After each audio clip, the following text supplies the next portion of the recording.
The dense canopy of the Amazon rainforest stretches without interruption across the region of Madre de Dios in southeastern Peru.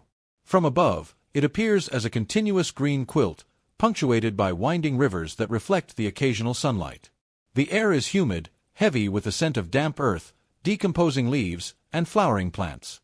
In the early morning, mist clings to the lower branches, and the sound of distant birds punctuates the stillness.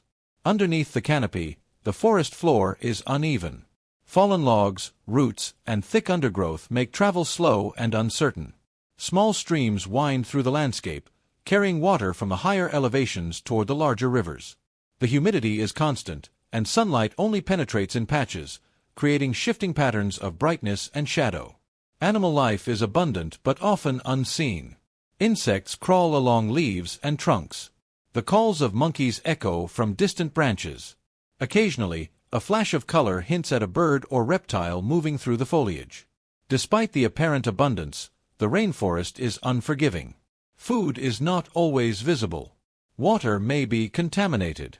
And the terrain can be disorienting for someone without guidance or experience. This is the environment where a 14-year-old girl would soon find herself alone. The forest's quiet majesty masks the challenges beneath. Its density, its sounds, and its isolation create a world both alive and indifferent. The Amazon does not pause for human presence. It extends beyond sight, beyond understanding, beyond immediate reach. Julianne Coepke was 14 years old when she boarded Lanza Flight 508. She had spent much of her life in the Amazon region, the daughter of German scientists who studied wildlife. Her father, Hans Wilhelm Coepke, was an ornithologist, and her mother, Maria, a mammalogist. From an early age, Julianne had been exposed to the rhythms of the jungle. Long walks along riverbanks, the observation of birds and insects, and basic skills for living in remote areas. The family had relocated to Lima and then to the Madre de Dios region because of her parents' research. Julianne had learned to identify edible fruits, track animals, and navigate uneven terrain. She had developed a sense of caution around dangerous animals and natural hazards, though always under the supervision of her parents. Her upbringing had made her familiar with the jungle sounds, its smells, and its unpredictability. Yet, it had not prepared her for total isolation. On December 24, 1971, Julianne's return journey from Pucallpa to Lima involved a commercial flight operated by Lanza, a Peruvian airline. She was traveling alone, having spent the day with her mother and returning from boarding school in Lima. The weather was already unstable, with thunderstorms forming over the dense forest below. The region was known for sudden, intense tropical storms. Despite the familiarity of the forest from her childhood, the scale and density of the Amazon as seen from the air was overwhelming. The rivers that had guided her family's movements now appeared as thin, silver lines. The vastness suggested both opportunity and isolation. Any misstep could have consequences beyond her control. Her knowledge of the jungle's ecology, though valuable, was theoretical in this context. She had learned to observe patterns in animal behavior, to follow trails, to identify water sources. Yet she had never been forced to rely on these skills entirely on her own, without guidance or a network of family nearby. The combination of her upbringing and the forest's complexity set the stage for the survival ordeal to come. She had tools in her knowledge and her awareness, but the circumstances would test them in ways no classroom or parental supervision could simulate. Her understanding of the rainforest was deep, but it had always existed within a structure: her parents, her school, her community. At this point, the flight was routine. Lanza had operated regular flights through the region. Passengers expected turbulence, perhaps some delay, but not a sudden, catastrophic failure. Julianne herself had boarded with a sense of normalcy, unaware that the jungle she had known intimately would soon become an isolating expanse in which every skill she had learned would be crucial for survival. She was a young girl, accustomed to life at the edge of the forest, prepared for observation and small challenges, but untested by extreme circumstances. The journey ahead would demand a combination of knowledge, endurance, and the capacity to remain alert under continuous stress. The forest, familiar yet immense, would soon become both her environment and her only guide. It was a world of abundance and danger, of shelter and exposure, of sustenance and risk. Lanza Flight 508 departed Pucallpa Airport on the afternoon of December 24, 1971. The plane, a Lockheed L-188 Electra, carried 91 passengers and crew, including Julianne Coepke. The route traversed the Amazon basin, passing over dense rainforest and winding rivers. The aircraft was a standard model for regional flights in Peru, equipped for short-haul trips and routine weather conditions. Almost immediately after takeoff, the flight encountered the edge of a severe tropical storm. Thunderheads rose rapidly, dense clouds obscured visibility, and turbulence increased. Rain fell in heavy sheets. Lightning was reported within the cloud mass, and the pilots adjusted their course to avoid the worst of the storm cells. Within minutes, the situation deteriorated. Reports from other aircraft in the area described intense electrical activity and sudden wind shifts.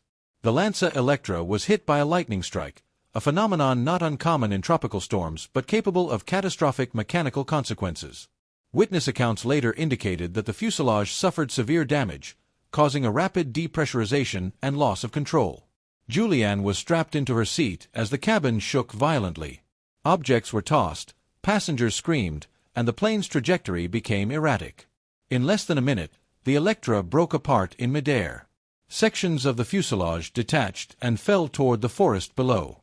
Julianne's seat, still secured by its harness, descended through the canopy. Trees slowed her fall, and the impact with the forest floor, while significant, did not result in fatal injury. She was alone among the wreckage, separated from the other passengers and crew. The surrounding forest was silent except for the occasional crash of debris through the canopy and the muted sounds of the storm fading overhead. From her perspective on the ground, there was no visible sign of the aircraft above, only the density of trees and undergrowth. The storm continued for a short period before moving east, leaving a humid, shadowed rainforest. At that moment, Julianne Coepke's familiar environment had transformed. The forest she had once known from guided walks and family excursions became a vast, unstructured expanse. There were no trails, no familiar landmarks, and no immediate assistance. Survival depended entirely on her understanding of the environment and her capacity to act. The point of no return had been reached. The plane was gone, and she was alone. Julianne regained consciousness on the forest floor with minimal external awareness. The wreckage of the plane was scattered across the trees, some pieces embedded in the undergrowth, others lodged in branches above. She had sustained a deep gash on her right arm and several cuts on her legs, but no broken bones were immediately apparent. Her clothing was torn and wet, the humidity pressing against her skin. The initial moments were spent assessing immediate threats. The forest floor was uneven, covered with fallen leaves, branches, and mud. Small insects moved across her exposed skin, and the sound of distant wildlife reminded her that she was in an active ecosystem. She remained in place, conscious of potential secondary dangers such as unstable debris or the possibility of flooding from residual rain. Using the basic survival skills she had learned from her parents, Julianne began to orient herself. She identified a shallow stream nearby by following the sound of flowing water. The presence of running water was significant. It offered a potential source of hydration and a natural guide through the dense terrain. Movement was slow and deliberate. She tested the stability of each step, avoiding loose branches and deep mud pits. The cuts on her arms and legs were cleaned with available water, and makeshift bandages were fashioned from torn sections of her clothing. Her immediate goal was to minimize infection and maintain mobility. The dense canopy limited visibility. Sunlight filtered through the leaves in shifting patterns, creating patches of brightness that moved with the wind. Julianne noted the direction of the stream, intending to follow it downstream to find a larger waterway or signs of human activity. She understood that staying in one location could be dangerous. Predators, insects, or unstable terrain could increase risk over time. The jungle's ambient sounds were constant. Bird calls, rustling leaves, and distant animal movements were the primary markers of orientation. Occasionally, falling branches or the distant crash of debris reminded her of the recent accident and the scale of her isolation. Julianne's physical condition required careful pacing. She alternated periods of slow movement with short rests, conserving energy and monitoring her wounds. She remained aware of the need to avoid further injury while progressing toward potential rescue or safer terrain. In these initial hours, survival depended on observation, patience, and a measured response. The familiar forest had become a vast, unstructured environment, and the task of navigating it alone required vigilance, discipline, and endurance. Julianne's earliest strategy for survival relied on following the natural course of water. She moved cautiously toward the shallow stream she had identified, understanding that rivers and creeks often led to human habitation or at least to larger, navigable waterways. Water also offered immediate hydration, a critical concern in the humid rainforest environment. The terrain along the stream was irregular. Roots and fallen logs formed natural barriers, and the soil was soft and muddy from recent rainfall. Julianne moved deliberately, using sticks and branches for balance and leverage. She observed the patterns of the water flow, noting points where it widened or slowed, and avoided areas where the current was obstructed or the banks unstable. Along the way, she collected small fruits and nuts she recognized as safe from previous learning. These were sparse and often difficult to reach, embedded within dense vegetation. She avoided consuming unknown plants. Occasionally, she encountered insects or leeches. Careful attention prevented serious bites, though discomfort was constant. Julianne's injuries required consistent attention. She cleaned her cuts at the stream, using the running water to remove debris. Cloth from her torn clothing served as bandages, and she monitored the wounds for signs of infection. The heat and humidity of the rainforest increased the risk of bacterial growth, so frequent washing was critical. The movement along the stream also served as a navigational aid. She noted landmarks, unusual tree formations, rocks in the water, and subtle changes in terrain. These reference points allowed her to maintain orientation and prevent disorientation in the dense foliage. Nightfall presented new challenges. Visibility diminished rapidly, and the sounds of the forest became more pronounced. Nocturnal animals moved closer to the water, and the temperature dropped slightly, increasing exposure risk. Julianne improvised a resting area by clearing a small section of leaf litter and using broken branches to create minimal elevation from the ground. Sleep was brief and intermittent, allowing her to remain alert to potential dangers. Daylight provided the opportunity to continue along the stream. The rhythm of walking, stopping for hydration, and tending to injuries became a structured routine. She maintained mental focus by dividing the day into short segments: movement, rest, observation, and care of wounds. This structured approach allowed her to manage both physical fatigue and psychological strain. Progress was slow but measurable. The stream occasionally intersected with wider tributaries, signaling potential proximity to larger rivers or signs of human activity.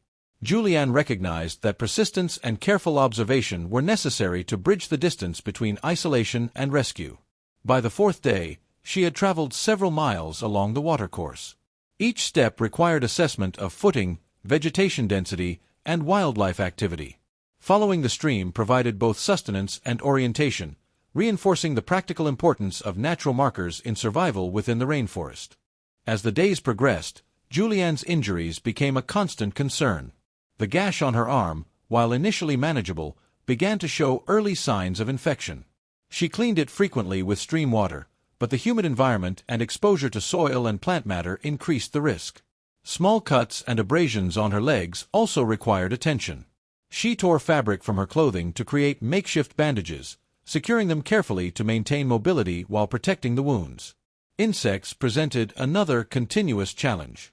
Mosquitoes were prevalent, and their bites caused irritation and mild swelling. Leeches attached at times when she crossed shallow pools, requiring careful removal to avoid additional injury. Small ants and other crawling insects occasionally invaded resting areas, forcing Julianne to remain vigilant even while attempting brief periods of rest. Despite these challenges, discipline remained essential. She maintained a structured approach to survival, inspecting injuries, consuming small quantities of fruit or nuts when available, moving carefully along the stream, and periodically reassessing her surroundings. The routine was repetitive but necessary, providing both physical order and psychological structure. Shelter was minimal. Julianne used overhanging vegetation and fallen branches to create temporary cover from rain or sun. She avoided prolonged exposure during the hottest parts of the day and used shaded areas to conserve energy. The forest offered natural protection, but also obstacles. Thorny plants, hidden roots, and sudden drops required careful navigation. Mental focus became critical. Julianne's familiarity with the jungle from childhood experience informed her decisions, but isolation intensified every choice. She recognized that impatience or panic could result in injury or disorientation. By maintaining measured movement and careful observation, She reduced risk while steadily progressing along the watercourse. Daily navigation required attention to the environment. Sound and visual cues guided her, including the direction of water flow, patterns of sunlight through the canopy, and occasional signs of wildlife. Tracking the stream's course offered both direction and the potential to encounter human habitation. Julianne's physical condition fluctuated. Energy was limited, and small injuries caused discomfort, but she adapted by resting at regular intervals and conserving exertion. She rationed her intake of available food and focused on hydration from the stream. By maintaining this disciplined approach, Julianne slowly advanced through the rainforest. The combination of environmental awareness, structured routine, and careful self-care allowed her to sustain movement despite injury, insect activity, and exhaustion. Each day reinforced the need for observation, patience, and consistent action within the unstructured environment of the Amazon.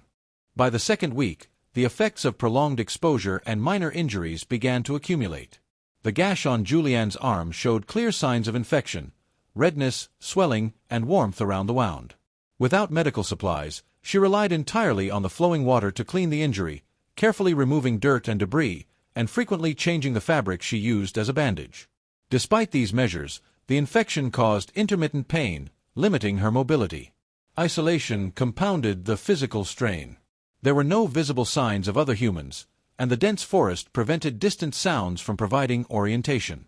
The familiar landmarks she had noted in the initial days offered guidance, but the repetition of terrain and uniformity of vegetation created moments of disorientation. Each decision, whether to continue along the stream, to rest, or to seek shelter, required careful consideration. Misjudgment could result in injury, increased exposure, or loss of direction. Insects and wildlife remained persistent challenges. Mosquitoes transmitted constant irritation, and leeches required careful removal whenever she crossed shallow pools or damp ground. Occasional snakes and small predators were visible but avoided. She remained aware that overconfidence or distraction could provoke danger. Food sources were limited. She consumed small quantities of nuts, fruits, and roots she recognized as non-toxic. These provided enough energy to continue, but calories were insufficient for full recovery from exertion and injury. Hydration remained dependent on the stream, which she treated only through careful observation rather than purification. The psychological aspect of survival became increasingly apparent. The repetitive sounds of the forest, the constant humidity, and the monotony of movement weighed on her mental state. Julianne employed methods of focus, tracking landmarks, dividing her day into measurable segments, and concentrating on immediate tasks. These strategies helped mitigate the risk of panic or distraction. Over time, she became attuned to subtle changes in the environment.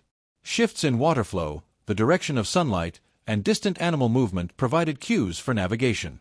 The combination of attention, routine, and careful management of injury enabled her to continue, despite the mounting challenges of isolation and physical deterioration. By the 24th day, Julianne had traversed several miles of dense rainforest. Her injuries persisted, particularly the gash on her arm, which had begun to scar but remained tender and sensitive to movement. Fatigue was constant, yet she had maintained a methodical routine, following streams, consuming limited food, cleaning her wounds, and resting in brief, elevated areas. The forest had become both guide and challenge. She recognized subtle patterns in vegetation and animal behavior that indicated water sources or more navigable terrain. Landmarks, once unfamiliar, now provided orientation and reassurance. Her movements were deliberate, calculated to avoid injury or unnecessary exertion. Physical strength and mental focus were tested daily. The cumulative effect of minor injuries, insect bites, and limited nutrition slowed her pace, yet she persisted. Each day demanded vigilance, careful decision-making, and adaptation.